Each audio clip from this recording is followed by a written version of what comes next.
তারা মাটিতে সেজদা দেয় না, চাটাইতে বা কি বলে জায়নামাজে সেজদা দেয় না। ওরা ইরান থেকে একটা ছোটো খাপড়া নিয়ে আসে, সেই খাপড়ার উপরে সেজদা দেয়, কারণ আরব দেশের মাটি অপবিত্র। খাপড়া আনার জন্য যখন এয়ারপোর্টে ধরা পড়ে, তখন এয়ারপোর্ট থেকে, সৌদি এয়ারপোর্ট থেকে খাপড়াগুলি কি করে কেড়ে নেয়। তো ইরান থেকে খাপড়া আনতে না পারলে, খাপড়া বোঝেন তো, এই খোলা মানে এই ভাঙা পাতিলের চটা বা একটা ছোটো পাথর জাতীয় কিছু, এগুলি রেখে ওর খুদ খেতে সেজদা দেয়। যদি খাপড়া তার পকেটে না থাকে, অন্তত পক্ষে একটা টিস্যু বের করে টিস্যুর উপর সেজদা দিবে, কিন্তু মক্কা মদিনার মসজিদে তারা সেজদা দেয় না। এই জঘন্য আকীদার লোকই মুসলমান। তো সে একজন শিয়া মারা গেল, বলছিলাম যে এক কাক যখন মারা যায়, তখন ওই দেশে কত কাক আছে সব কাক কা কা করে জমা হয়ে যায়। তো এক শিয়া ধ্বংস হয়েছে, মরেছে, মরার সঙ্গে সঙ্গে এদেশের শিয়া প্রেমীদের এমন ভাবে কাকা শুরু হয়েছে, ভাবখানা দেখে মনে হচ্ছে ওরা আপন বাপ বা আপন চাচা বা আপন খালু মারা গেছে। সম্মানিত উপস্থিতি, যে মরেছে তার হিসাব আল্লাহ নেবেন, তার আল্লাহর দরবারে তার হিসাব হবে। কিন্তু আমার করণীয়টা কি? তার জন্য এত শোকে তাপে মায়ায় কান্নায় আমি ফেটে পড়ি কেন? আর গালাগালি করারই বা দরকার কি? যেমন গালাগালি করাটা উচিত নয়, তার মৃত্যু হয়েছে, তার আমল এবং তার আকীদা বিশ্বাসের জবাবদিহিতা সে আল্লাহর কাছে করবে, ওটা আমার হিসাব নয়। তাকে আমি গালাগালি বা করবো কেন? তার বিরুদ্ধে কটু মন্তব্যই বা করতে যাব কেন?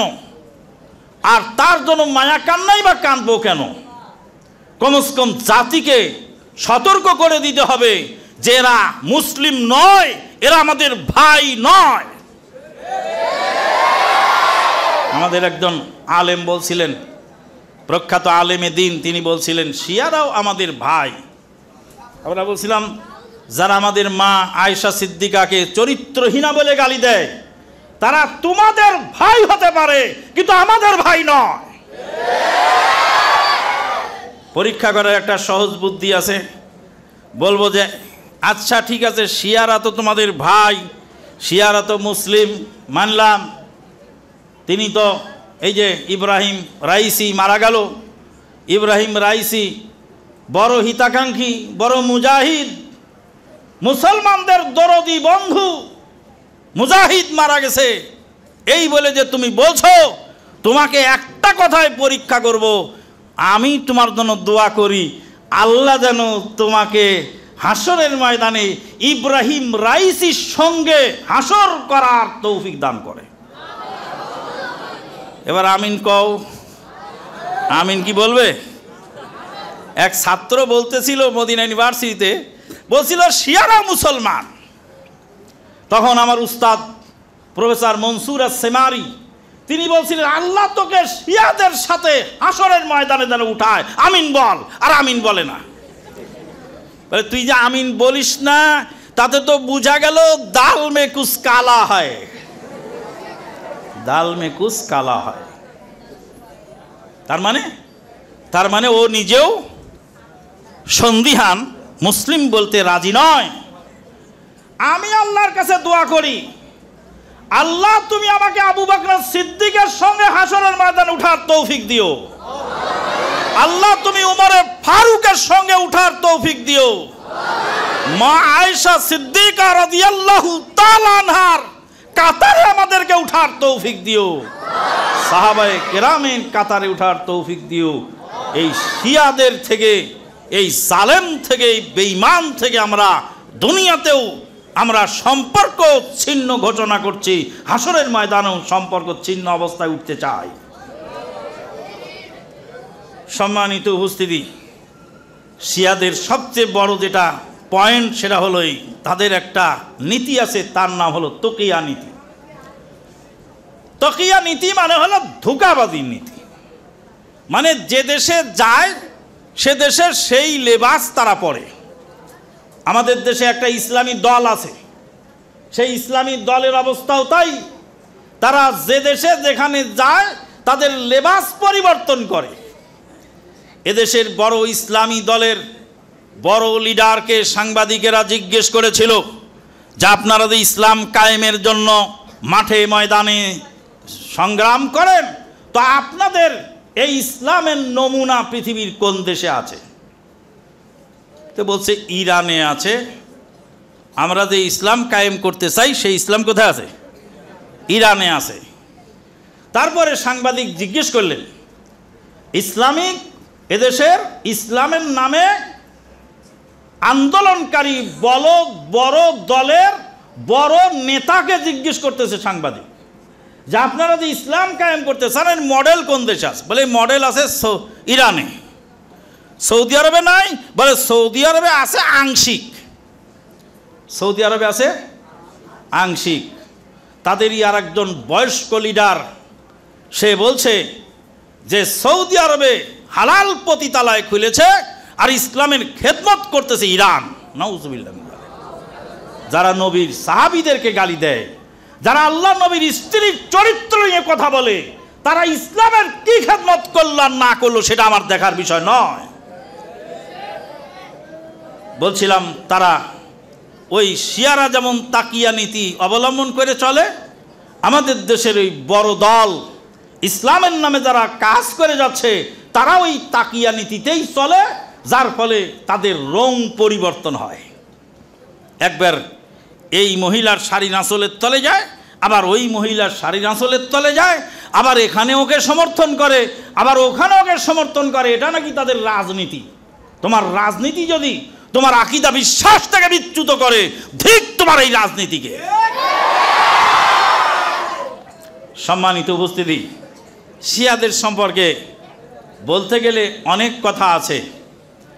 শিয়াদের আকীদা বিশ্বাস সম্পর্কে যেসব বইগুলি বাজারে আছে, বিশেষ করে আল্লামা ইহসান ইলাহি জহির রাহেমাহুল্লাহর লেখা অসংখ্য বই এই সাবজেক্টে আছে, আপনারা পড়বেন।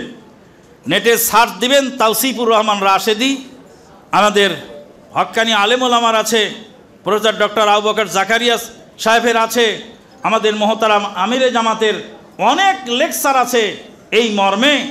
এগুলি আপনারা দেখবেন, এগুলি থেকে আপনারা শিয়াদের সম্পর্কে সঠিক ধারণা নেওয়ার চেষ্টা করবেন। আজকের আলোচ্য বিষয়ে দ্বিতীয় আর একটি আলোচ্য বিষয়, সেটা হলোই যে হজ সম্পর্কে বিশদ আলোচনা আছে, যেটা আজকের এই সংক্ষিপ্ত পরিসরে বলা সম্ভব নয়। তবে আমরা এই হজ সম্পর্কে কয়েকটি আমাদের দেশের মানুষের যে ভুল ভ্রান্তি আছে সেইগুলি সম্পর্কে আমরা সজাগ করব তাদেরকে ইনশাআল্লাহ। আল্লাহ পাক বলছেন, ওয়াতিমুল হাজ্জা ওয়াল উমরাতা লিল্লাহ। আল্লাহর ওয়াস্তে তোমরা হজ এবং উমরা তোমরা পূর্ণ করো। হজ করতে হবে, উমরা করতে হবে, এটা হলো একটি ইবাদতকে নস্যাৎ করার জন্য এক শ্রেণীর লোক শয়তানি ধোঁকা দিয়ে মানুষকে ধোঁকাবাজি করে যে হজে যায় কি লাভ, হজের টাকাটা একজন গরিব মানুষকে দিয়ে দাও, তাহলে গরিব মানুষ উপকৃত হয়ে যাবে। এটা হজের চেয়েও বেশি নাকি। নাউযুবিল্লাহ মিন যালিক। হজ যার উপরে ফরজ হয়েছে, এটা হলো তার জন্য একটি বুনিয়াদি ফরজ। এই বুনিয়াদি ফরজকে নস্যাৎ করার কোনো সুযোগ কাউকে দেওয়া হয়নি। গরিবকে দান করবেন, করতে পারেন, হজ করার পরে হজও করবেন, গরিবকে দান করবেন, কিন্তু হজ না করে হজের টাকা গরিবকে দান করবেন, এটা শয়তানের ধোঁকা ছাড়া কিছু নয়। তবে হ্যাঁ, যিনি একবার হজ করেছেন, বারবার হজে যাচ্ছেন, তিনি বারবার হজে না গিয়ে প্রথম হজ তার ফরজ হজ কবুল হয়ে গেছে, মানে হয়ে গেছে, আদায় হয়ে গেছে। এবার আদায় হয়ে যাওয়ার পরে তার বারবার হজে যাওয়ার প্রয়োজন নেই। সেই ইচ্ছা করলে তখন হজে না গিয়ে সেগুলি জনকল্যাণমূলক কাজ করতে পারে, কিন্তু ফরজ হজ বাদ দিয়ে নয়। আমাদের দেশে হজের ক্ষেত্রে আর একটা মারাত্মক ভুল, যারা মানুষ যৌবনকালে হজে যায় খুব কম, বৃদ্ধ বয়সে হজে যাওয়ার জন্য প্রস্তুতি গ্রহণ করে। কেন? যৌবনকালে হজে গেলে হজ রাখা ঠিক রাখা সম্ভব হবে না। ওই জন্য বুড়ো বয়সে যায় হজ করবে, হজটা যাতে ঠিক থাকে। হজ ঠিক রাখা আবার কি জিনিস? মানে হজ করলে মিছা কথা বলা যাবে না, হজ করলে হারাম খাওয়া যাবে না, হজ করলে সুদ খাওয়া যাবে না। তো এই হজ করলে তো এসব ছেড়ে দিতে হবে। তো কাজে এগুলি করে তারপরে শেষে যায় হজ করবো, নাউজুবিল্লাহ মিন যালিক। আবার অনেককে বলা হয় হজ করেন, বলে হজ করব না, মেয়েটা বিয়ে দিলেই তারপর হজ করব। কিন্তু মেয়ে বিয়ে দেওয়া পর্যন্ত আপনি বাঁচবেন কি না তার কোনো গ্যারান্টি আছে? না। হজ দেরি করে যাওয়া ঠিক নয়। হজ ফরজ হওয়ার সাথে সাথেই দ্রুত গতিতে হজে যাওয়া উচিত। যাদের হজে শক্তি থাকা অবস্থায় যাওয়া সম্ভব হয়নি, মানে যৌবনকালে হজে যাওয়া সম্ভব হয়নি, কোনো কারণে বিলম্ব হয়ে গেছে, এই বৃদ্ধ বয়সে হজে গিয়ে হজটা নষ্ট করার চেয়ে সে অপারগ হিসাবে যদি আরেকজনকে বদলি পাঠায় তার জন্য ছিল উত্তম। একজন যোগ্য আলেম বা যোগ্য পরহেজগার ব্যক্তিকে যদি বদলি নিয়োগ করে তাহলে সে তার হজ করে দেবে। যিনি হজ বদলি করে দিবেন তিনিও নেকি পাবেন, আবার যিনি পাঠালেন তিনিও নেকি পাবেন। কিন্তু মানুষের আবেগ বেশি, নিজের হজ নিজেই করব, মরি আর বাঁচি, মক্কায় যায় মরব। আমি একবার এক হাজিকে দেখেছিলাম যে হাজি সৌদি আরবে যাওয়ার সাথে সাথেই অজ্ঞান হয়ে গেছে, হুঁশতাল নাই, এলোমেলো চলে। ওকে মসজিদের নববীতে না নিয়ে ওর সঙ্গী সাথীরা ঘরে আটকায় রেখে চলে গেছে এই সালাত আদায় করতে। ওর এখন পেশাব চেপেছে, তো পেশাবখানা খুঁজে না পেয়ে এখন কোথায় পেশাব করবে? পেশাবখানা খুঁজে পাচ্ছে না, পেশাবখানার দরজা কোন দিকে বোঝা যাচ্ছে না। বয়স্ক মানুষ, অথর্ব হয়ে গেছে, তো একটা প্লেট নিয়ে প্লেটের মধ্যে পেশাব করছে। প্লেটের মধ্যে পেশাব করে এবার রাস্তায় নেমে আসছে, রাস্তায় নেমে বেহুশ হয়ে পড়ে গেছে। আমার সচক্ষে দেখা পরিচিত হাজির কথা বলছি আমি। এখন ওখানে লোকজন ধরাধরি করছে, আমাকে বলে এই লোককে আপনি চেনেন? আমি চিনি তো। বলে এই লোকটা বেহুশ হয়ে পড়ে গেছে রাস্তার মধ্যে। ধরতে ধরতে তার বাসস্থানে নিয়ে যাওয়া হলো, বাসস্থানে নিয়ে শুয়ায়ে দেওয়া হলো। সে বলছে, এ অমুক, ওই যে বাথরুমে ওই পাশে একটা প্লেটের মধ্যে পানি আছে, ওটা কিন্তু পানি নয়, ওটা পেশাব। মাথায় বুদ্ধি আছে অনেকটাই। ওই কার্পেটের মধ্যে পেশাব করে দিলে মানুষের ইবাদত বন্দেগী নষ্ট হবে, দিশামিশা না পেয়ে একটা প্লেট নিয়ে প্লেটের মধ্যে পেশাব করেছে যাতে ঘরটা নোংরা না হয়। আলহামদুলিল্লাহ, তা একটু ভালো কাজ করেছে। বলে ওই পেশাবটা বাথরুমে ফেলে দে। ওটা আমি পেশাবখানা খুঁজে না পেয়ে পেশাবের চাপ সহ্য না করতে পেরে আমি ওখানে পেশাব করে দিয়েছি, নাউজুবিল্লাহ মিন যালিক। বলেন তো এই লোকের হজ হয়? কি হজ সে করবে? সে তো তার দিক বিদিক, হালাল হারাম এগুলি বুঝার ক্ষমতাই নেই। এরকম বহু হাজি। আরেকজন হোটেলের ওই কাজের ছেলেটা বলছে স্যার কি বলবো, এক বুড়া চাচা বল আমার জামাটা ময়লা হয়ে গেছে, কাচতে হবে। তা আমি বলছি যে তুমি ওয়াশিং মেশিনের মধ্যে একটু সার্ফ এক্সেল দিয়ে গুলায় রেখে আসো, আমি ধুয়ে দিবা না। তো ওয়াশিং মেশিনের মধ্যে সার্ফ এক্সেল দিয়ে জামা ভিজায় দিয়েছে, আর বালতি বালতি পানি ঢালছে, কিন্তু পানি আর থাকে না। বলছে বাবা সার্ফ এক্সেল দিয়ে তো ওয়াশিং মেশিনে ভিজালাম, কিন্তু পানি যে দেয়, পানি যে কোথায় চলে যায়, পানি তো থাকে না। তাড়াতাড়ি দৌড়ায় যায়, দেখে যে এই বাথরুমের ইংলিশ কমোডের মধ্যে সার্ফ এক্সেল দিয়ে ওর মধ্যে জামা দিয়ে ও সুবায় রাখছে, ওটাকে ওয়াশিং মেশিন মনে করে। এই যে হজ, এই যে হাজি যে শেষ বয়সে হজে যাচ্ছে, একে হজে কে যেতে বলেছে? তোমার সমস্যা আছে, বয়স হয়ে গেছে, তুমি হজে বদল পাঠায় দাও। কিছু মানুষ আছে বারবার হজ করেন, বারবার হজ না করে যারা হজ করে নেই তাদেরকে হজ করাবার ব্যবস্থা করো। তাদেরকে যদি হজ করাবার ব্যবস্থা করে অন্তত পক্ষে সে নিজেও নেকি পাবে, আর যাকে হজ করার সুযোগ করে দিল তিনিও নেকি পাবেন। হজে যাওয়ার আগে আমাদের দেশের মানুষ অনেক ভুল করে। যাওয়ার আগে সমস্ত বাড়িতে বাড়িতে দাওয়াত খেয়ে বেড়ায়, আর সব বাড়িওয়ালারা আত্মীয় স্বজন দাওয়াত দেয় যে আমার তাওই হজে যাবে, তাওইকে এবার দাওয়াত খাওয়ায় হজে পাঠাতে হবে। সব বাড়িতে সিরিয়াল বাই সিরিয়াল ওই বেচারা হজে যাওয়ার আগে তার অন্য প্রস্তুতি বাদ দিয়ে শুধু দাওয়াত খাওয়া চলে।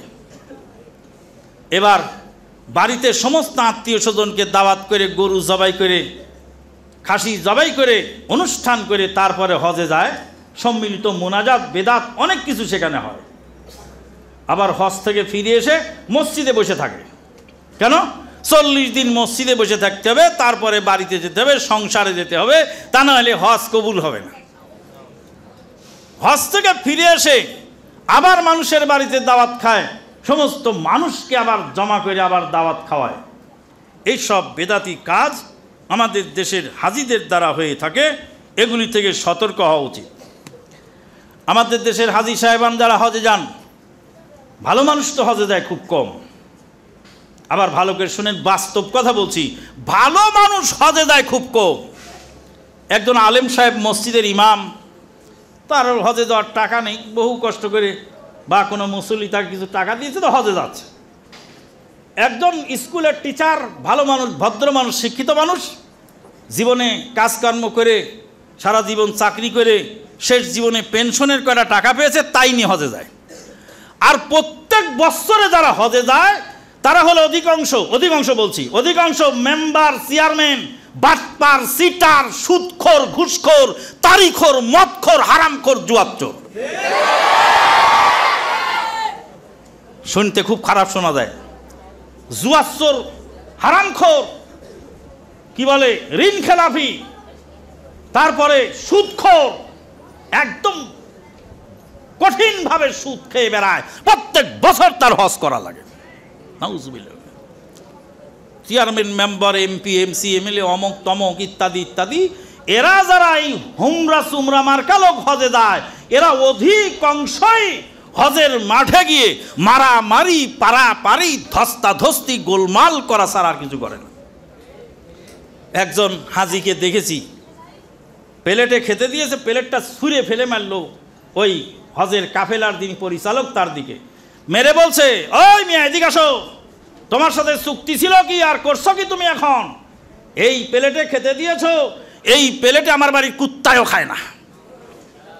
হজ করতে গেছে, তার মুখের ভাষা শোনেন, ওর বাড়িতে ওই প্লেটের কুত্তায়ও খায় না। তারপরে এই তোমাদের এখানে কি কয় বেলা খেতে দেয়? তোমাদের এই রুমে কয়জন থাকো?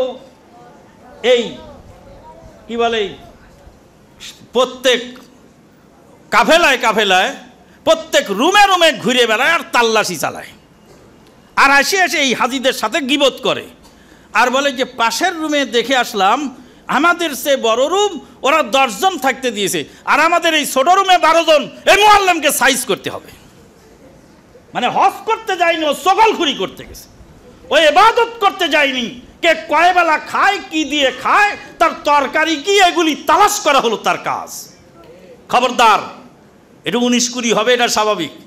তবে কিছু ব্যবসায়ী আছে, এই হজের ব্যবসা এটা ব্যাঙের ছাতার মতো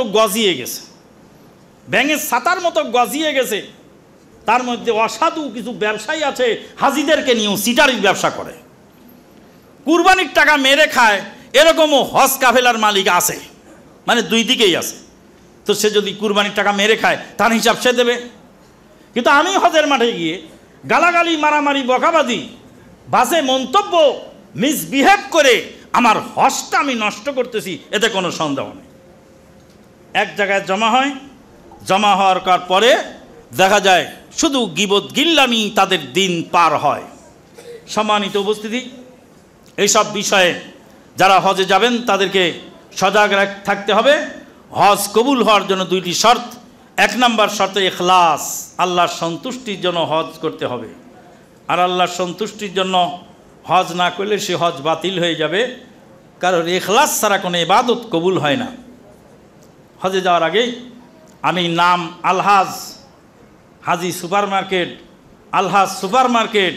আলহাজ অমক, হাজি অমক, এইগুলি নাম উপাধি, এগুলি টাইটেল ভাঙানোর জন্য যদি হজ করে, তার হজ আল্লাহর দরবারে কবুল হওয়ার সম্ভাবনা খুবই কম। 2 নম্বর হলো নবী সাল্লাল্লাহু আলাইহি ওয়াসাল্লামের দেওয়া পদ্ধতি অনুযায়ী, তরিকা অনুযায়ী হজ করতে হবে। আমাদের মহতারাম আমির জামাতের যে হজের বই আছে সংক্ষিপ্ত, সেটা আপনারা সংগ্রহ করবেন। দূরেও কাছে, দেশেও প্রবাসে যারা হজের যাত্রী, আল্লাহ পাক আপনাদের হজ কবুল করুন।